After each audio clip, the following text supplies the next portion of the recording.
It's finally here. We've made it through every animated film. The wait is over, and the wait was not worth it. Yes.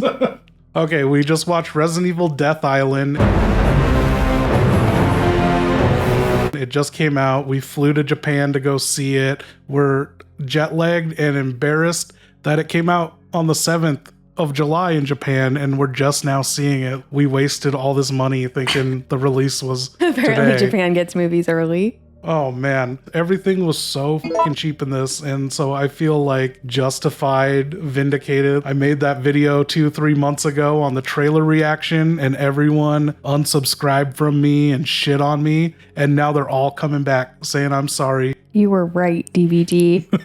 You know, we wanted the Infinity War of Resident Evil, and what we were really lacking was a story, a good story, good action sequences. I don't even like action sequences. There's some questionable editing in this too. None. This movie fails on every aspect of filmmaking, storytelling, characters. The acting is so bland. There's no motivations. There's no reason for anything to happen. There's multiple moments where there's no atmosphere. It's just dead silence, like all there is the audio track for the character's dialogue and nothing else. No room tone. I see why people fell asleep in theaters to this. My biggest problem with the movie is all the scenes I wanted to see.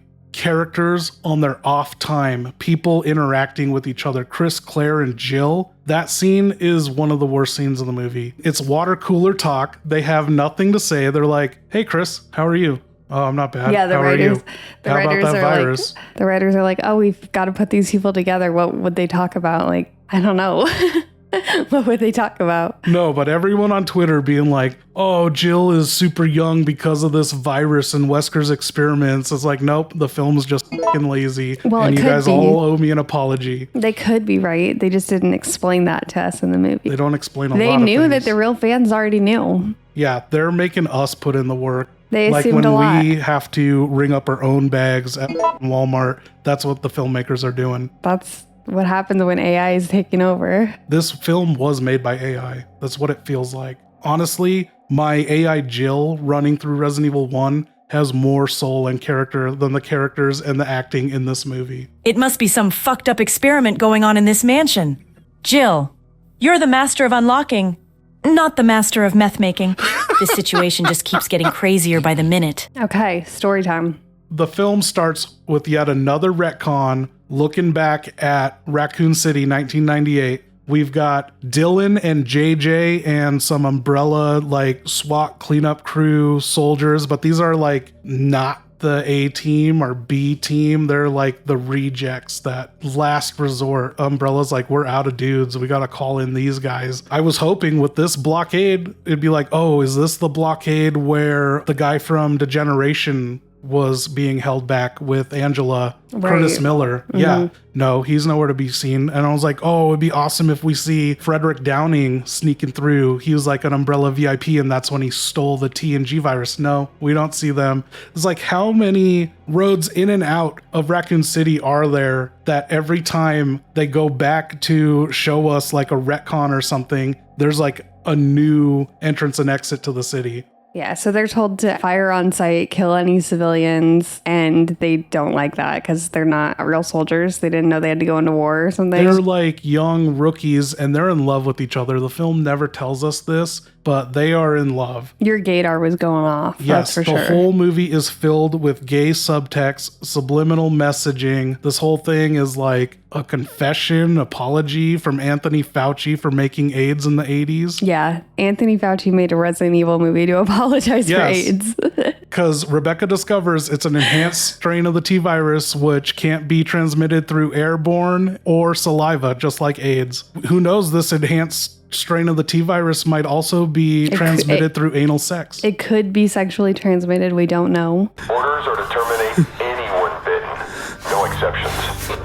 So back in 1998, Dylan gets shot up in the thigh. JJ loses the upper hand, loses the gun, but then Dylan's gun is empty. And then so JJ goes for the gun and Dylan bashes his gay lover's brains out with like a toolbox. For some reason, he didn't want to kill zombies back then, and he threw a big fit about it, and that has now led him to decide everyone should be a zombie and die. Why? They never explain. It makes no weird. sense. No reason, motivations for anything. You got to figure it out yourself. Like Jill, Rebecca, Claire, Leon, they all get infected, but there's no reason for their infection to be so slow. Everyone else gets infected super fast. And so we make up the reasoning in our head being like, oh, they've all been inoculated T-virus multiple times through the year. So that's their resistance right there. That's one line Rebecca could have said. They actually made this movie for Resident Evil superfans who know the answers to everything because they didn't take the time to explain anything or make sense of anything. So Exactly. You're like, what's Dylan's motivation? Why didn't he take over the world when his friend was taking over the world? Why is he doing it just now? It's like, oh,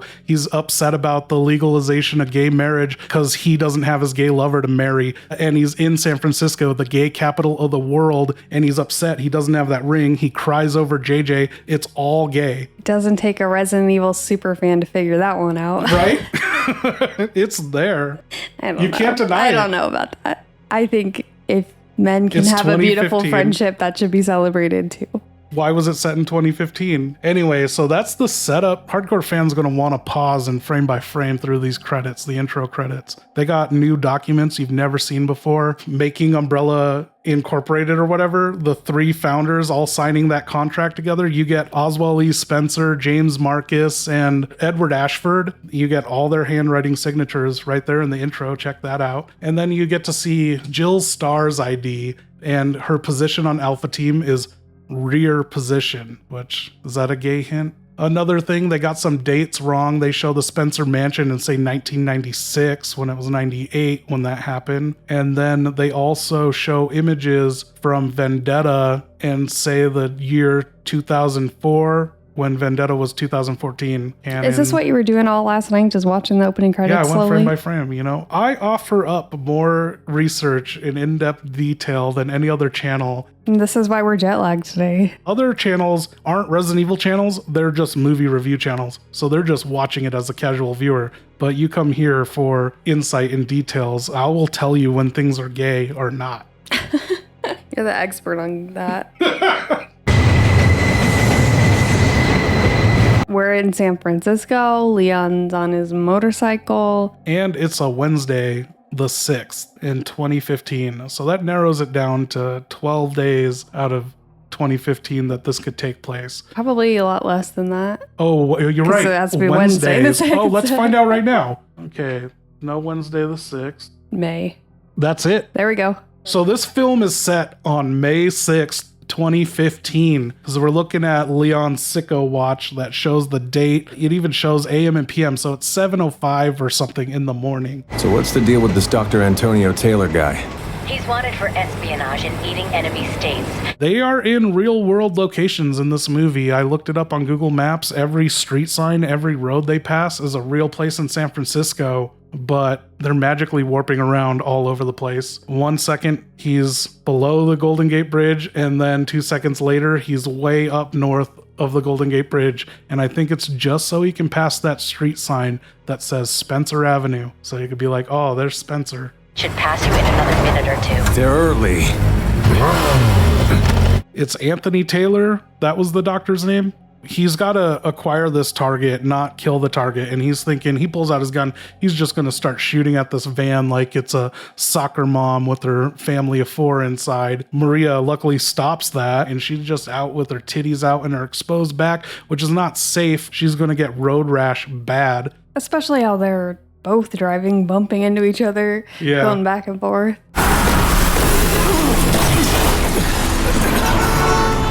He should be out for the rest of the movie with that wreck. No helmet. She's the one wearing a helmet, and she's got those airbags.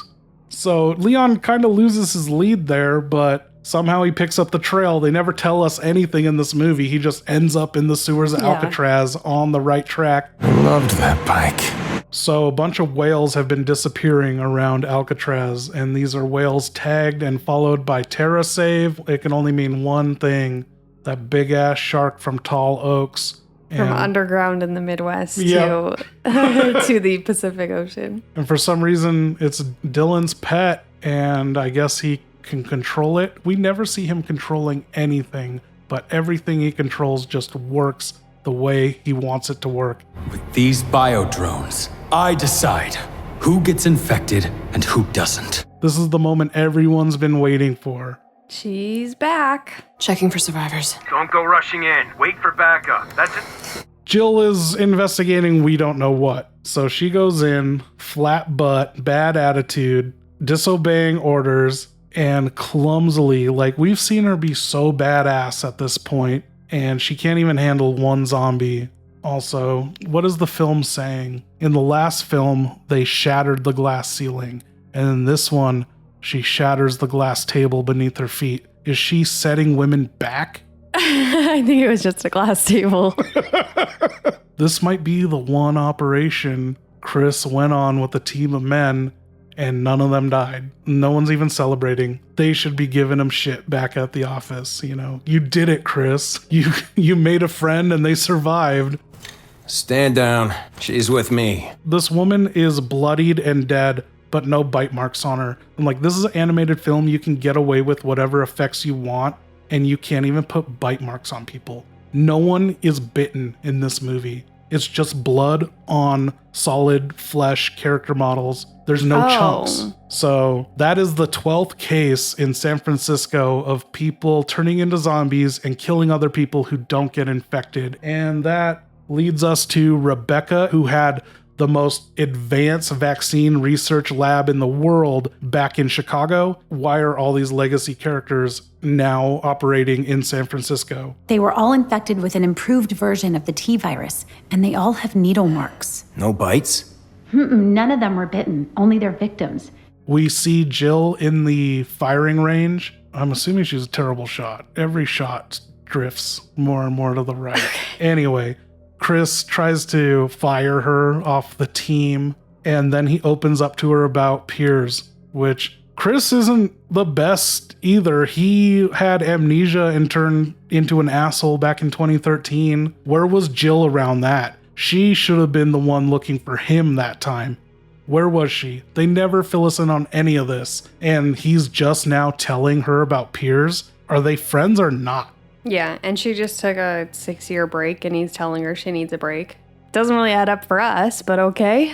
And I really thought in this lab scene or something we'd get that exposition explaining why Jill's so young, but nope, it's just pure laziness. What did you want? You want Chris to be like, Jill, you're looking really good still.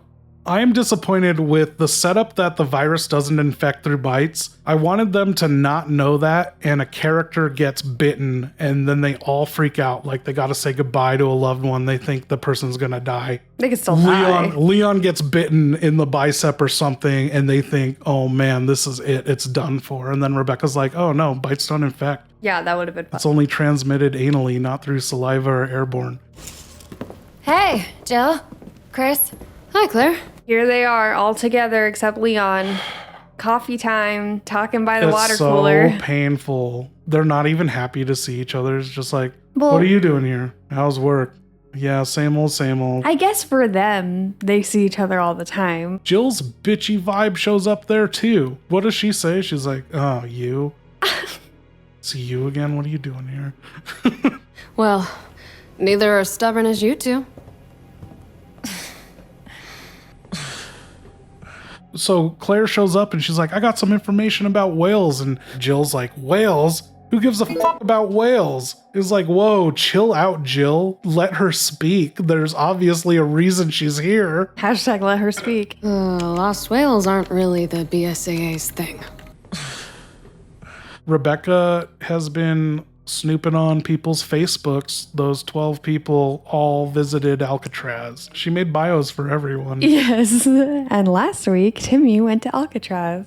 We now see old Dylan, the same bad guy trope that we get everywhere. Disfigured, handicapped, can never be a good person. If they walk with a cane, they got a scar on their face, they're bad. And this guy's unique thing is that he likes to play Russian roulette all the time. And he's constantly unloading his Colt and loading one in and then spinning the chamber. And then every scene we see him in, he unloads it. So he's constantly loading it back up to unload it, load it with one single round. He's ready to fight. I guess. His motive is so unclear. There's no reasoning behind anything he does. He leaves it up to chance. They think they're so clever, like, oh, this is the Bond villain with the quirk. And it's like, no, it's dumb. It's Do just they dumb. think they're clever? I don't think they thought anything I think through. they think they're so clever. If they aren't AIs, they think they're clever. Yeah, Yeah, I'm on the I fence. thought we agreed that this they're was made AIs. by AI. Dr. Anthony was abducted for just like 5 minutes more of research. He's like, you've done it. We can go to mass production now. We have a prototype now. We can move straight to the mass production phase. Yeah, they all decide to book a trip to Alcatraz. Vacation time. It's a vacation without Leon. It's one Yeah. time they go on vacation and Leon's Leon favorite misses thing. out. Jill's incognito wear with their fucking tactical gloves on still and still sporting that flat butt. Chris, we get to see him out of his element. You know, he's wearing that tiger Hawaiian shirt. He didn't wear the bulletproof armor. So he's wearing that around in the fucking office like a complete douchebag. And then when it's time to go on the mission, he doesn't bring that tactical wear. Yeah, he's the only one that changed. So I was like, oh, that kind of makes sense. He doesn't need his bulletproof jacket to go investigate Alcatraz. So he put on his vacation shirt and Claire wore her usual outfit. You notice how far away they stay from Claire? Been 10 years of her wearing that same shit. It's just gotta reek, you know? They can tolerate the smell of zombies, but they can't tolerate the smell of Claire. She probably doesn't shower either. That's why her ponytail is f***ing stiff. Like, it'll snap in half if you bend it. Speaking of stiffs, Jill's boobs, they never jiggle once. Something they did in RE1 Remake all the time, every step. You could get them swinging in all directions. And this movie, she's like doing this awkward run to keep her boobs from jiggling. She gets smacked by monsters. They never jiggle.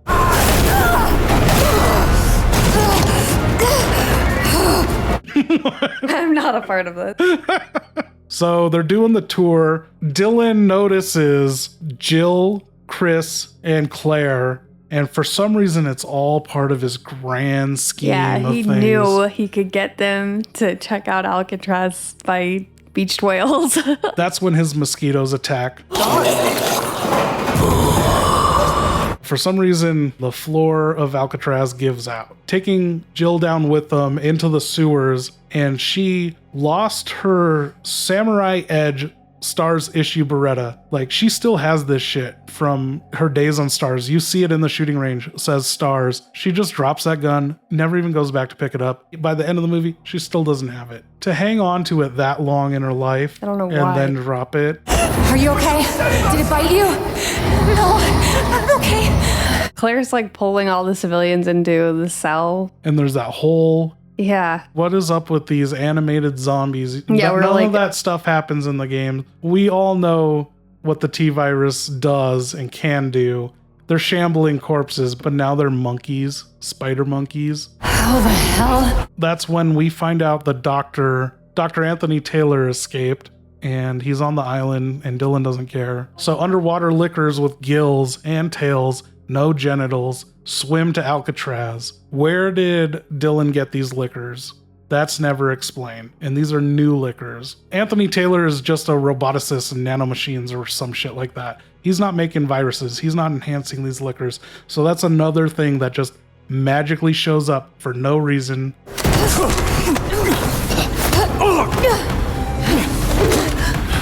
Leon? He followed the van from the streets all the way to the sewers on the island of Alcatraz. Who wins that fight, Jill or Leon? Well, they realize who they're fighting. They both surrender at the same moment when they recognize each other. It was over before it started because they recognize each other. So some lickers show up and lick Jill. You were like, is this your favorite part of the movie? This is the best part of the movie? And then I was thinking and really thinking about it. And I was like, you know what? I'll say that's my favorite part of the movie because there's nothing else I can think of. That was my favorite part of this movie. Everything's so dead and soulless. And it's like the silence is deafening in these scenes with no music and no atmosphere. I can see how everyone fell asleep in theaters. So Jill and Leon escaping the liquors feel a breeze coming through the wall and just push the brick and find the escape and take that route to get back to everyone. Yeah, they find the armory through that. To the armory.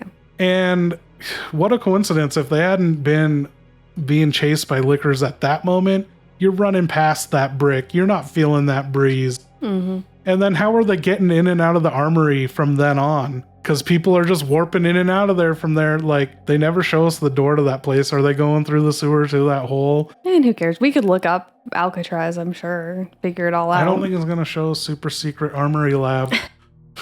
Well, Chris wants to get at Jill, like, keep an eye on her. And Claire's like, the f you doing? Stop thinking with your dick. We got things to take care of up here. She can handle herself. And then that scientist calling the kettle black, saying Claire's a terrorist for TerraSave. She like irrationally, emotionally like snaps. That is so not like Claire. Yeah, and if you watched real news, you know that we got framed over some bioweapon bullshit. That's enough. He's talking about an incident that was Harvardville 2005. This is 10 years later. yeah, okay, you're right. He should have brought up how TerraSave's director used his own men for the T-Phobos experiments, which happened in 2011. That was the latest TerraSave debacle. And it doesn't help when your company's slogan is, because terror doesn't have to end with a wrist. Yeah, that's not good. That's still putting terrorist in the minds of people. Yeah. We do have to appreciate Claire not babysitting.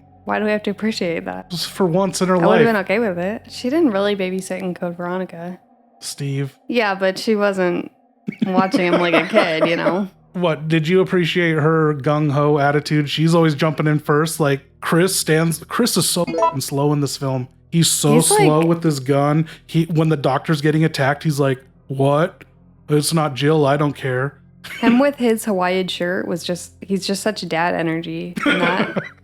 Then they get bitten by the biodrones, and they take half a day to turn into zombies when everyone else turned into zombies immediately. Back in that outbreak, you see that YouTuber being like, that dude just killed someone, and then mid-sentence he turns into a zombie. Mm-hmm. That doesn't happen with them, and there's no explanation. That's one thing I loved in this, not love, but finally they acknowledge it. Dylan talking mad shit about Chris, being like, all these missions you go on, you can't save anyone. Everyone dies and you're a sole survivor. What's up with that? And, you know, Chris is right there behind bars where he belongs, being an international bioterrorist. Leon and Jill show up when they're dying in the jail cells. Leon gets infected and Maria's just standing around. Dylan gives his whole speech that means nothing. And this is where you get the first hint of like the homosexual relationship sadness. It's really like emphasizing he doesn't have a ring on his finger. We learn from Rebecca and Hunnigan that Dylan researched all these previous major outbreaks that were covered up. And that's how he got the list of names of these legacy characters. And for some reason, I don't know what he wanted to do with them, bond with them, connect with them. Was it a test if they would join him or something? Right after saying we've all been through the same thing, he's like, you know nothing about what I've been through, having to kill my friends. Every one of them has had to kill their own friends. Where are you coming from? It makes no sense.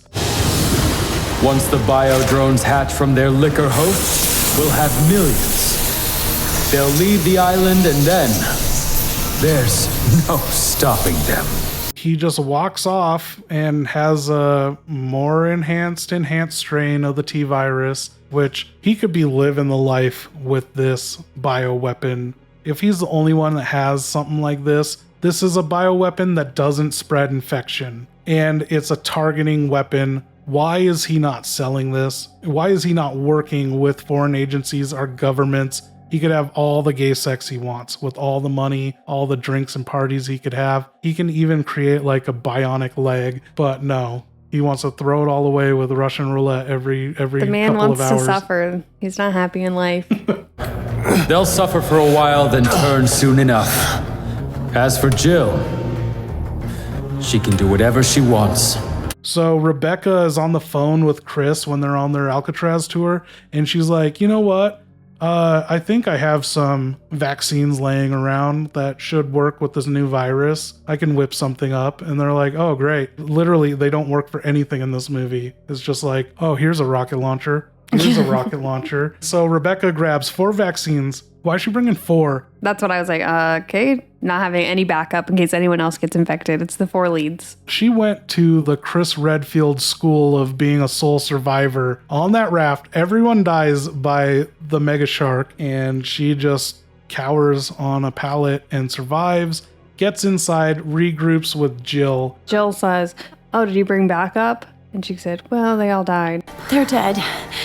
I have the vaccine, though. So first they cure Leon, and he just, I guess, immediately runs off to go fight Maria while she cures the others. Yeah, he doesn't help at all, and it doesn't explain how they get them out of the jail cells. And also Anthony, who Claire was trying to save, he gets shot by Dylan for no reason. And then Chris is like, "I guess we should go find Leon," because Leon just ran off. And Jill has made it down to the armory. That's where she confronts Dylan, and he infects himself for no reason. He times it just right, where he like somehow calls in his mega shark to swallow him whole.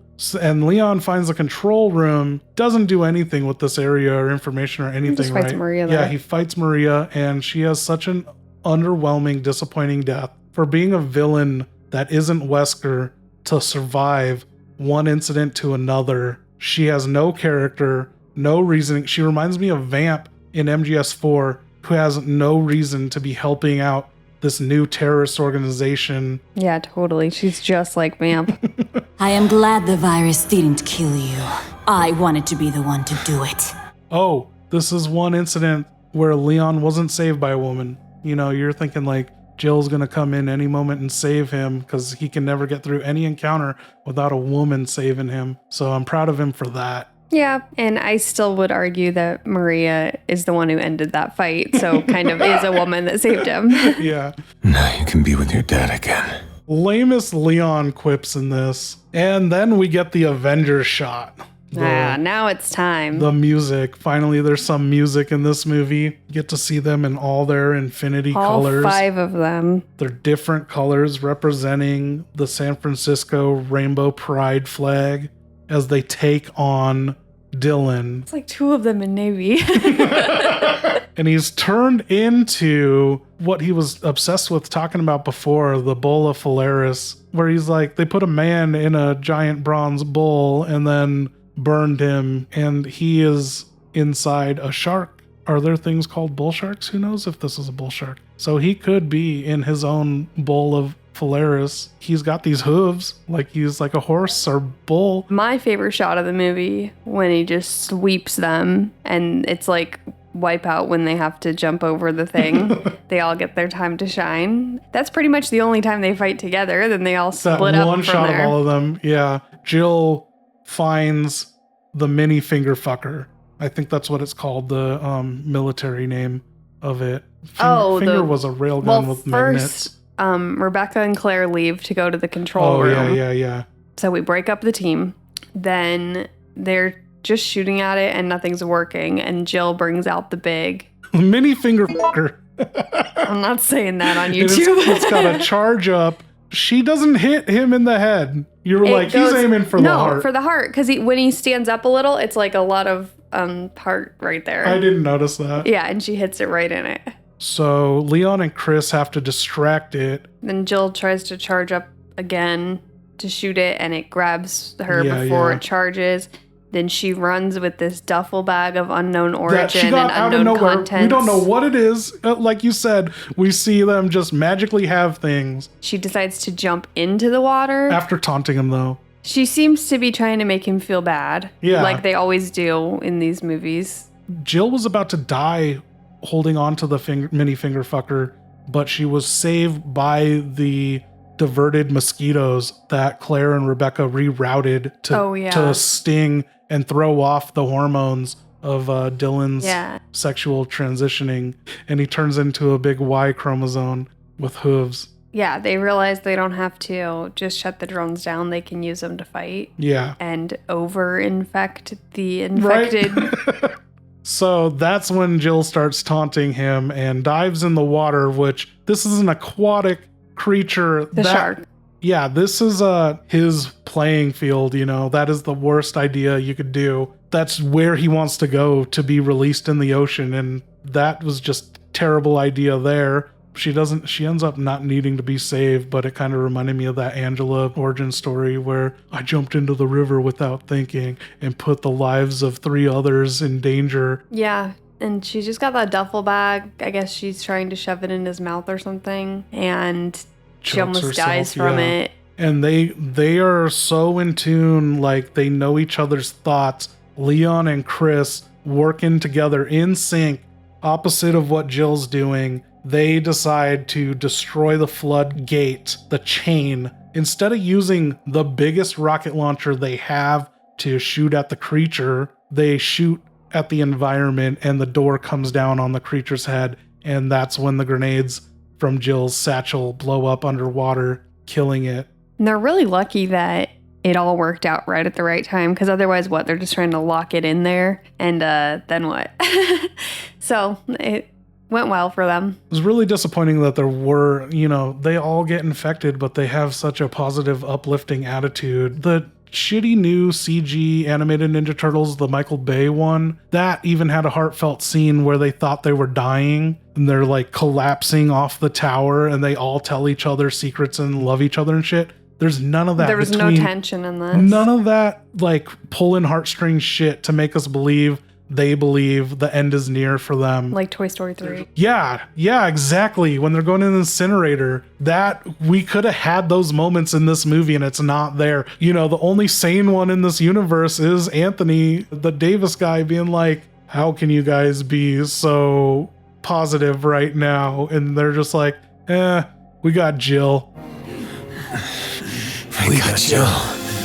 And that's no fun when they know they're getting out of it. This is their 100th outing. They're like, this is every day for us. Yeah, that's what, when Dylan was going on about how, I think he said something along the lines of, I'm like doing the hardest thing by, destroying the whole world for the greater good. And then Chris was like, you're doing the easy thing. The hard thing is, fighting for what's right or whatever. Which I was like, I think it seems to be harder to destroy the world based on how easy it is for Chris to save the world. Right. And so I felt like this whole movie proved that. It was very easy for them. They never had any tension or anything really on the line.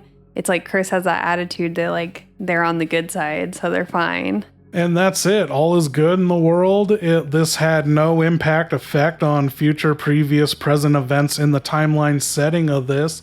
They get rescued. No one cares about the dead RAF soldiers that showed up. No one cares about the tourists. Oh, in the intro of this movie, it even shows newspaper clippings from New York saying like gas virus leak, but no one talks about the 4 buildings they knocked down in Manhattan. It's just no one cares about anything that happens in this universe. Yeah, I would say this one is the easiest to move forward from because it was all contained to Alcatraz. Like, who cares? A couple tourists died. We're fine. That was nice about this. It wasn't, even though it was a global threat, the globe didn't know it. Yeah. It could be easily covered up. And here's my other thought about that. Dylan decides he is going to infect the entire world, and he starts with the island of Alcatraz that is like the highest, most secure island.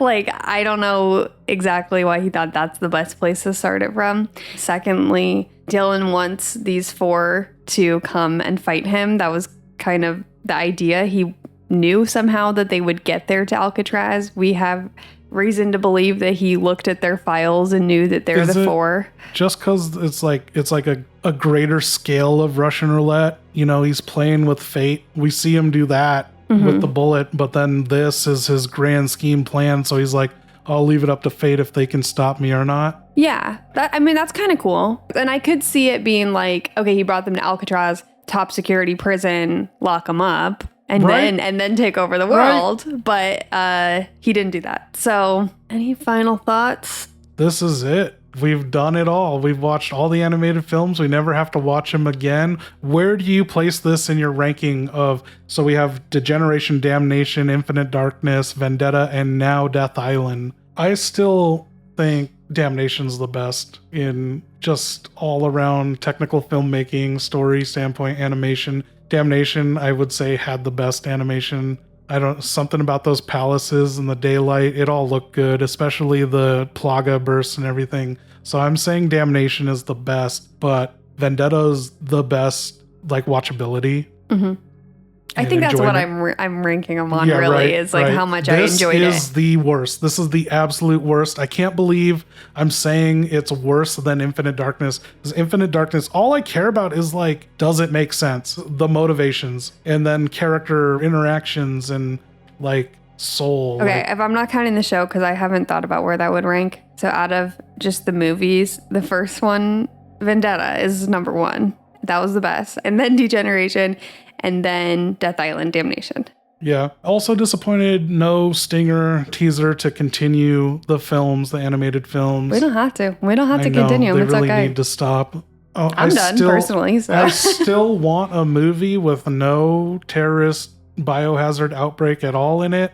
But after seeing these water cooler dialogue scenes in this film, I don't want to see it from these people. I don't want, it's so bad. Whoever wrote this, the AI, they need to wait till the AI advances a little. Yep. Well, that was Death Island.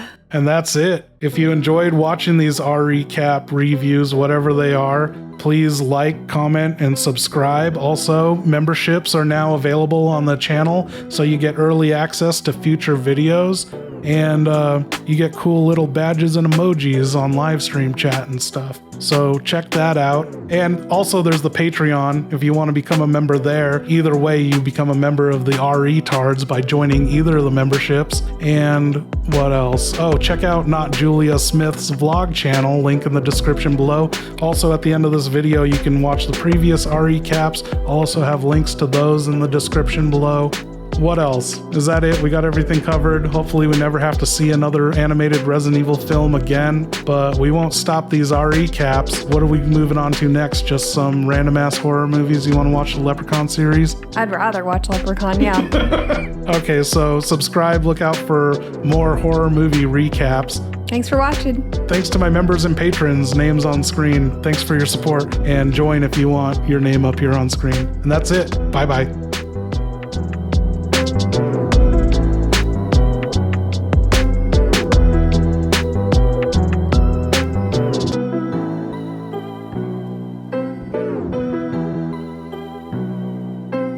Yeah.